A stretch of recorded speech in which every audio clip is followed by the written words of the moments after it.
the FDA allowed for supplement manufacturers to routinely and legally sell their products without first having to demonstrate that they are safe and effective. Sorry, I'm working with the camera here. Okay.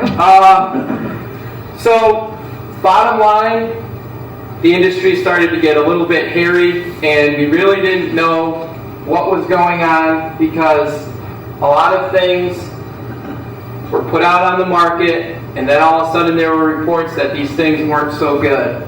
And I'll tell you exactly what some of the reports were. This is early 2000.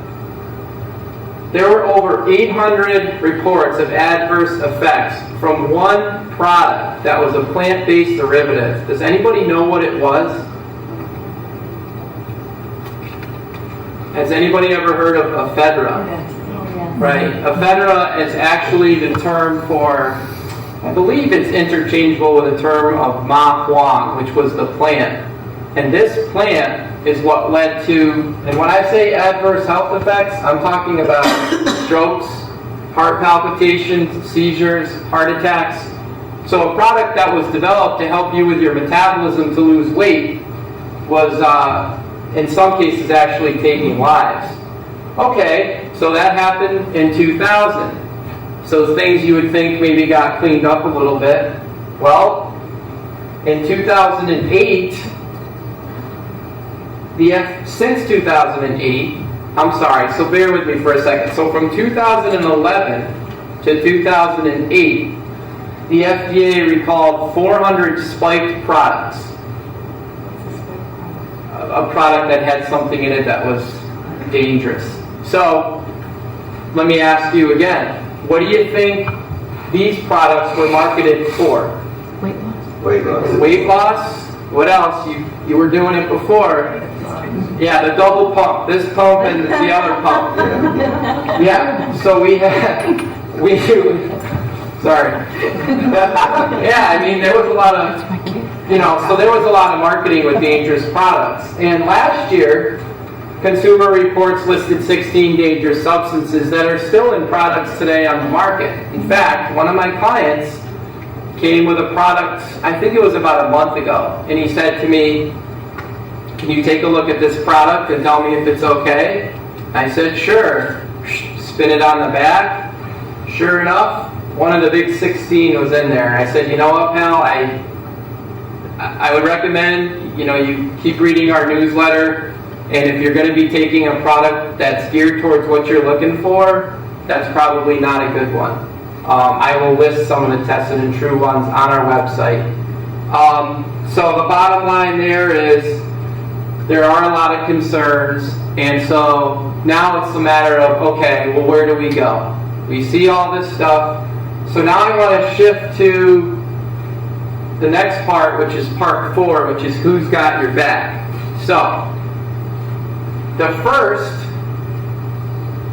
is the FDA. People say, well, wait a minute, the FDA stopped. Well, actually, the FDA has current good manufacturing practices that all foreign and domestic companies that manufacture and make or package and label, that kind of thing, dietary supplements, they have those practices that these foreign and domestic companies have to comply with. So the FDA really establishes those, and so it's really on the manufacturer at that point. But the FDA does have the responsibility, like I just showed earlier, that once a product is bad, boom, they have to pull it off the shelf.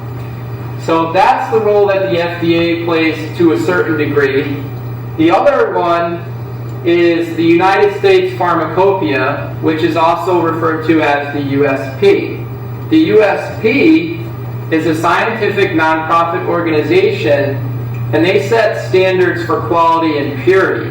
Has anybody ever seen this USP verification mark before? Good. What did you see it on? Several things. Okay. Did you? I go to a health food store in Manchester, and they have some things with that on there. Yeah, very good. Yeah, I think on vitamins that I've seen it. Good, you've seen it. Yeah. Okay, one of the ways that you can know a product is of quality, or like I said, it's passed the rigorous standards by the USP, it's going to have that USP verification mark on it. In fact, I just saw a commercial about 2 weeks ago with a Nature Made product that was promoting the fact that it had a USP verification mark. So if you do take a dietary supplement and you see that USP verification mark, you can know that that product, whatever's in that bottle there, is consistent with what's on the label. Another organization is an independent, not-for-profit organization called the National Sanitation Foundation. And just like the USP has a set of standards, the NSF has an unbiased approach to testing products.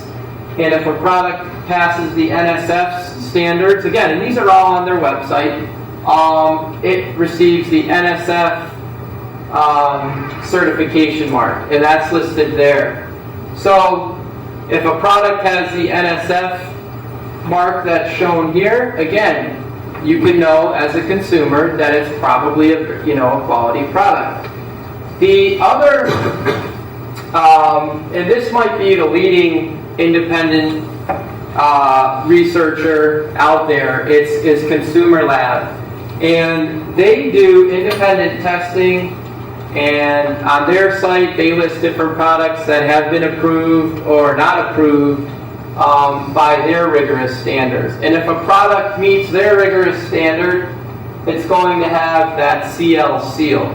Now, one thing to keep in mind is even if a product goes through all this testing, it might not necessarily have a USP, an NSF, or a CL seal, because sometimes things take a while to happen. Like Carol could create a vitamin C, her company says, hey, let's tell the world it's a good product by getting USP's testing on it. USP tests Carol's product, they approve it, then Carol has to take the time to package the product, get the USP on there.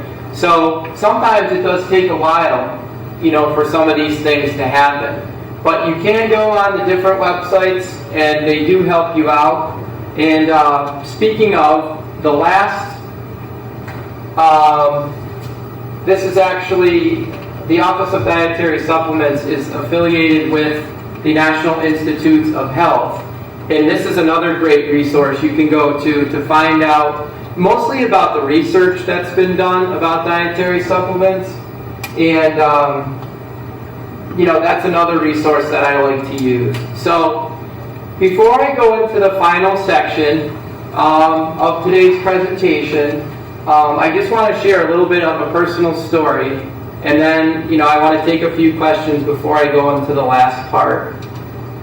When I was in graduate school, I did work for a dietary supplement company by a leading cardiologist, and I was actually the writer of the brochure for the dietary supplements. So I did study quite a bit.